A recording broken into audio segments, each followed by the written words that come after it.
Sawadee krap, I'm JP Mestanza, and today is Thursday, June 6th. You're watching Phuket Xtra, brought to you by PVCPhuket.com. The ongoing land dispute at Nui Beach now has the Phuket branch of the Agricultural Land Reform Office, ALRO, conducting a survey of the disputed boundaries to make sure that no one is violently ganged up on in the future, like a few weeks ago, in which a 59-year-old man was beat up by a group from the adjacent land. Last month's violent assault broke out after a heated dispute over two claimed plots of land at the tourist popular beach. In the wake of that assault, Karon police formally charged one of the main assailants, Chaloton Chotipanang, nicknamed Boy, with assault. At last report, at least 3 others were also charged for the attack that also saw some brandish weapons. Days after the charges were set, the deputy director of the Phuket branch of the Internal Securities Operations Command, or ISOC, along with an ALRO team, inspected the land at Nui Beach in question and learned that the dispute centers around conflicting claims to an 18-rai portion of that land. Chaloton, who was charged for the assault, he is the caretaker of the land owned by his father and claimed ownership of the ALRO land. The victim of the gang assault, meanwhile, also claims possession of the disputed Nui Beach plot. An ALRO inspection team, along with surveyors from a Forest Resource Management office in Krabi, are now surveying the land to create a definitive map to resolve this land dispute. Meanwhile, the Phuket Provincial Police Commander, Police Major General Sinlut Sakum, assured publicly that summonses for at least 3 others involved in the gang assault were pending, though no explanation was given for the delay on that, despite the overwhelming video evidence available and posted online. For more, visit thephuketnews.com. Finally, more than a decade after the Central Land Transport Control Board in Bangkok approved it, the Phuket Provincial Land Transport Control Committee has finally agreed to request permission to operate a new bus route operating from the Phuket International Airport down to Rawai.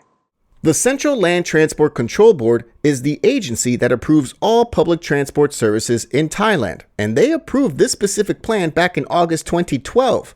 No explanation has been given as to why the service had not been introduced by local transport authorities since 2012. But this week, the chief of the Phuket Land Transport Office, the PLTO, stated that they received several applications of interest from private operators for this service. And finally, on Thursday, officials proposed the new service. The proposal calls for a new bus service between Phuket International Airport and Rawai, using the bypass road to avoid traffic in Phuket town. It would traverse 51 kilometers with second-class air-conditioned buses with no more than 30 seats for passengers. There would be between 8 to 10 buses in operation with a minimum of 16 round trips per day. The proposed fares are now on your screen.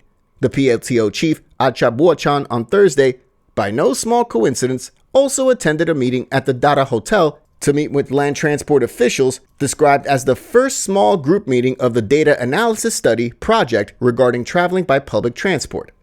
For more, visit thephuketnews.com.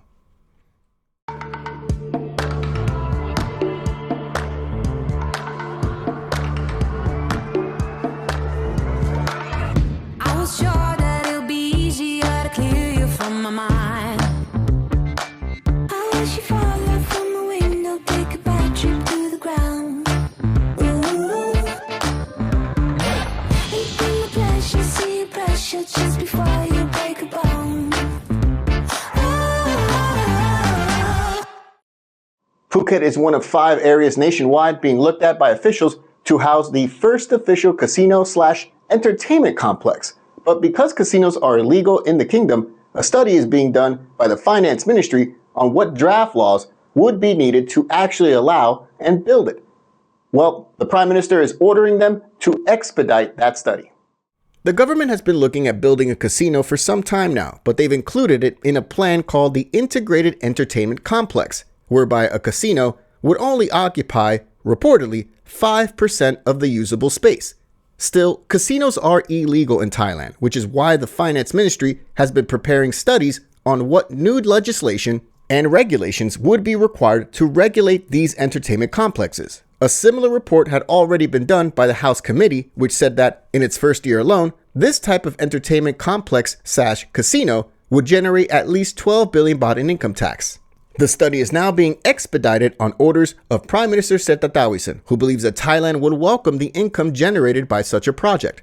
According to a government spokesman, the value of the integrated entertainment complex industry reached $5 trillion or 183 trillion baht in 2022, and the industry's growth in 2028 was estimated at $2.2 trillion. Several venues are reportedly seen as potential hosts for this project, 2 in Bangkok, 1 each in the Eastern Economic Corridor, Chiang Mai, and also in Phuket. For more, visit thephuket.news.com. Next week, production for the big budget film Jurassic World 4 is set to shoot in locations right here in southern Thailand, including in neighboring Phang Nga province. And while it is meant to bring in some economic activity, the Natural Resources and Environment Minister took the opportunity to say that local authorities are making sure that the filming does not harm the environment.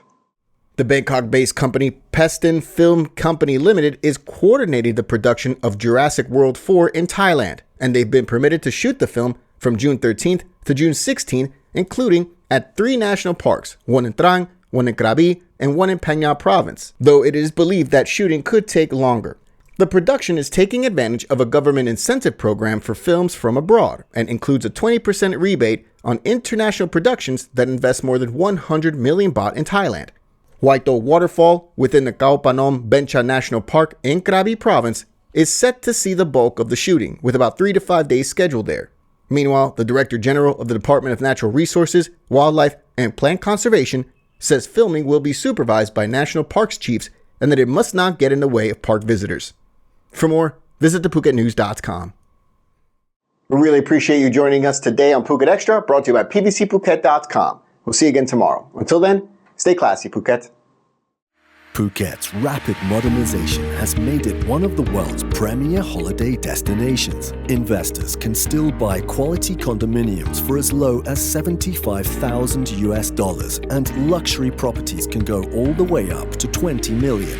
Condominiums in Phuket are a safe, secure bricks-and-mortar investment, offering foreigners freehold ownership. Call or email Thai Residential, Phuket's #1 trusted real estate advisor, to find your perfect Phuket property.